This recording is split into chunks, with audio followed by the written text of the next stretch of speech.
दोस्तों, घरों में कैद होकर रहना खुद को कैसा महसूस करवाता है, ये तो अभी तक आप सभी को पता लग ही गया होगा। बेशक कोरोना वायरस ऐसा फैला है कि जो इंसान खुद को आज भगवान समझ बैठा था, वो भी अब यही प्रार्थना कर रहा है कि जल्दी से ये वायरस धरती से चला जाए। लेकिन मेरा मानना ये है कि असल वायरस तो इंसान खुद ही इस धरती के लिए आज बन चुका है, जो अपनी इच्छाओं को पूरा करने के लिए धरती या प्रकृति को नुकसान पहुंचाने से पहले एक बार भी नहीं सोचता। बहरहाल ये सब तो चलता ही रहेगा। आप अभी घरों में रहें और सुरक्षित रहें। लेकिन अब जरा सोच कर देखिए, अगर आपको अपनी पूरी जिंदगी के लिए एक घर में कैद होकर रहना पड़े तो क्या होगा। जी हाँ, कैद भी ऐसी कि उसमें खुद को पूरी तरह से क्वारंटीन करके रखना है। आपको भी पता होगा कि इस खुली हवा में या अभी भी आपके शरीर पर कई ऐसे जानलेवा वायरस मौजूद हैं जिनको आप अपनी खुली आंखों से नहीं देख सकते। वैसे तो सभी वायरस हमारे लिए नुकसानदायक हैं, लेकिन फिर भी जरा सोचकर देखिए कि अगर वो सभी आपकी जान लेने पर उतारू हो जाएं तो क्या होगा। जी हाँ, अगर आपका ऐसा हाल हो जाए कि आप ना किसी को छू सकें, ना किसी को गले लगा सकें, तो कैसा होगा। ऐसे हालातों में आप एक बॉम्ब बनकर रह जाते हैं। ये पूरी दुनिया आपको फोड़ने के लिए तैयार रहती है। जी हाँ, ये सब कुछ सच है। ऐसा एक लड़के के साथ सच में हुआ और आज मैं आपको उसी लड़के की सच्ची कहानी बताने वाला हूँ, जो जन्म से लेकर अपने मरने तक क्वारंटीन की अवस्था में रहा। और दोस्तों, पिछली वीडियो का शाउट आउट जाता है नीलेश जिनवाला को, जिन्होंने बहुत ही प्यारा कमेंट किया था। इस कमेंट के लिए आपका बहुत बहुत शुक्रिया। साथ ही दोस्तों, आप इस वीडियो के कमेंट्स में पिक मी लिख सकते हैं और आने वाली हर वीडियो में आप में से ही किसी एक को शाउट आउट मिलेगा। इस लड़के का नाम है डेविड वेटर, जिसका जन्म 21 सितंबर 1971 के दिन हुआ था। लेकिन वो अपनी माता का पहला बच्चा नहीं था। उनका पहला बच्चा जन्म होने के 7 महीने बाद ही मर गया और उसकी मौत एक अजीब सी बीमारी से हुई, जिसका नाम था सेवियर कंबाइंड इम्यूनोडेफिशिएंसी, जिसे आम भाषा में हम SCID भी कहते हैं। इस बीमारी के बारे में मैं आपको बाद में बताऊंगा। उससे पहले बात कर लेते हैं डेविड के बारे में। अपने पहले बच्चे को खोने के बाद डॉक्टर ने उनको कहा था कि अभी भी बहुत चांसेस हैं कि अगर आप कोई और बच्चा करते हैं तो उसको भी ये बीमारी हो सकती है। किस्मत से इस जोड़े को सबसे पहले एक बेटी हुई थी। वो बच्ची बिल्कुल स्वस्थ थी, इसलिए उन्होंने चांस लिया और जैसे ही डेविड अपनी माता से बाहर निकला, उसे तुरंत आइसोलेशन में डालकर क्वारंटीन कर दिया गया। कमाल की बात यह थी कि इस बच्चे का जन्म होते ही उस पर वायरसेस ने हमला करना शुरू कर दिया था। इसे देखकर डॉक्टर तुरंत समझ गए थे कि इस बच्चे के साथ क्या हो रहा है। उन्होंने तुरंत एक खास तरह का कैप्सूल बनवाया, जिसमें एक छोटा सा बेड रखा था और उस पूरे कैप्सूल को सैनिटाइज करके बच्चे को उसमें रख दिया गया। अब से यही कैप्सूल डेविड की दुनिया बनने वाली थी। बेशक उम्र बढ़ने के साथ उस कैप्सूल को भी बड़ा किया गया। अब आप सोच रहे होंगे कि अगर उसे इस कैप्सूल से बाहर निकाल दिया जाए तो उसके शरीर के साथ क्या होगा। तो मैं आपको बता दूं कि सिर्फ 1 महीने के अंदर डेविड के शरीर में वो सारे वायरसेस अपना घर बना लेंगे, जिनके बारे में आज तक विज्ञान को भी पता नहीं चला है। और इन सब से डेविड को कोई नहीं बचा सकता, क्योंकि जहां कोरोना की इतने समय बाद तक कोई वैक्सीन नहीं बन पाई है, तो वहां लाखों तरह के वायरसेस की वैक्सीन डॉक्टर कहां से लाएंगे। लेकिन यहाँ डेविड की हिम्मत की दाद देनी पड़ेगी। वो उसी कैप्सूल में रहते हुए बड़ा हुआ और चलना फिरना भी सीख गया था। लेकिन बदकिस्मती से उसने ना कभी अपनी माँ का दूध पिया और ना कभी उसकी माँ उसे गले लगा पाई। वो आम बच्चों की तरह बाहर भी नहीं जा सकता था, साथ ही वो ना किसी स्कूल में जाकर पढ़ाई कर सकता था। तो अब आप ये भी सोच रहे होंगे कि पूरी दुनिया से कटने के बाद भी वो जिंदा कैसे है, कैसे वो खाना खाता होगा, कैसे वो सांस लेता होगा। तो चलिए मैं आपको सबसे पहले उसकी पूरी कहानी बताता हूँ। इस बीमारी का नाम है सेवियर कंबाइंड इम्यूनोडेफिशिएंसी। तो ये आखिर है क्या। आप इसे आसान भाषा में ऐसा समझ सकते हैं कि एक इंसान जिसकी इम्यूनिटी यानी कि रोग प्रतिरोधक क्षमता बिल्कुल ना हो। आप अभी आराम से ये वीडियो देख रहे हैं, लेकिन आपको नहीं पता कि आपके शरीर में कितनी तरह की लड़ाइयाँ चल रही हैं। आपके शरीर में करोड़ों ऐसे सैनिक हैं जो हर समय आपके लिए लड़ते रहते हैं। वो ना कभी रुकते हैं, ना कभी थकते हैं, और वो तब तक लड़ेंगे जब तक आप इस दुनिया से विदा ना हो जाएं।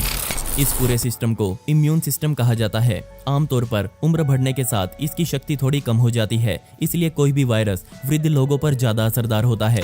लेकिन कई बार यही सिस्टम कुछ असरदार वायरस से हार जाता है और इंसान अपने प्राण त्याग देता है। अब मैं आपको इसके बारे में और ज्यादा नहीं बताऊंगा, क्योंकि इससे ज्यादा बायोलॉजी मैंने भी नहीं पढ़ी। और वैसे भी हम डेविड की बात कर रहे थे, तो डेविड के केस में उसके शरीर में किसी तरह का इम्यून सिस्टम था ही नहीं। इस वजह से जिन वायरसेस का सामना आप हर रोज खुली हवा में करते हैं, पर आप तो बच जाते हैं, लेकिन डेविड उनसे नहीं बच सकता। बहरहाल जब से वो इस कैप्सूल में बंद है, उसके माता पिता तब से ये प्रार्थना कर रहे हैं कि उनका बच्चा किसी तरह ठीक हो जाए, और उसके ठीक होने का एक ही रास्ता है। जी हाँ, बोन मैरो ट्रांसप्लांट। लेकिन उसके लिए एकदम सटीक मैच मिलना भी बहुत जरूरी है। ये मिलना इतना आसान नहीं था। डेविड को लग रहा था कि उसकी बहन के साथ उसका मैच हो जाएगा, लेकिन बदकिस्मती से डॉक्टर्स ने उसे मना कर दिया। अगर ये ट्रांसप्लांट हो जाता तो डेविड के खून में व्हाइट ब्लड सेल्स बनना शुरू हो जाते और उसके बाद उसके शरीर में रोग प्रतिरोधक सिस्टम बन जाता। इसलिए डेविड को बस इंतजार करना था उसी कैप्सूल में। चलिए मैं अब आपको उसकी रोजमर्रा की रूटीन बता देता हूँ। उसके कैप्सूल में भेजे जाने वाला खाना, यहाँ तक कि पानी भी पूरी तरह से स्टेरिलाइज्ड यानी कि अच्छे से साफ करके भेजा जाता है।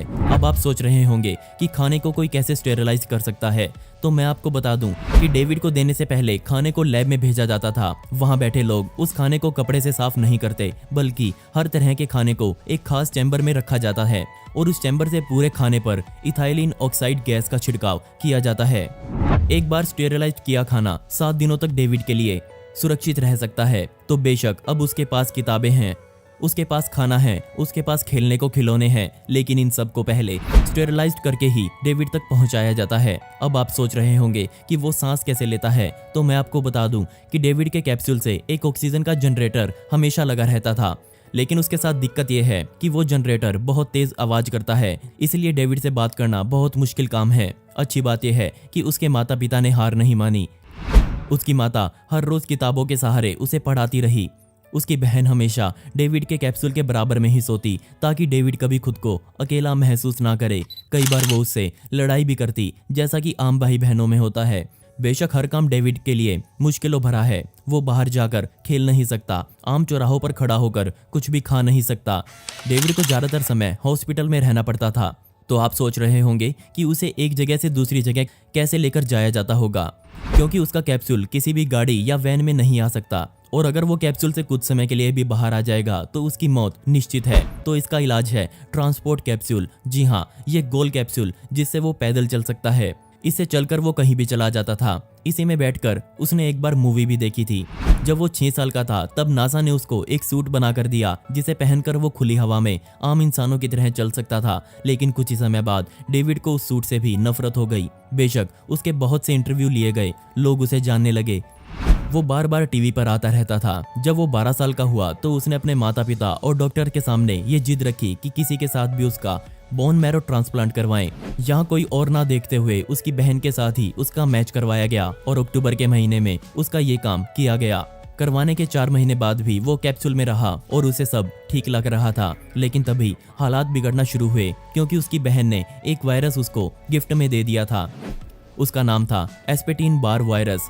बेशक वो वायरस अभी भी आपके और मेरे अंदर है, लेकिन डेविड के लिए वो घातक था और जिसका डर था वही हुआ। उस वायरस ने डेविड के शरीर में हमला कर दिया और तुरंत उसके शरीर को कई तरह के कैंसर ने घेर लिया।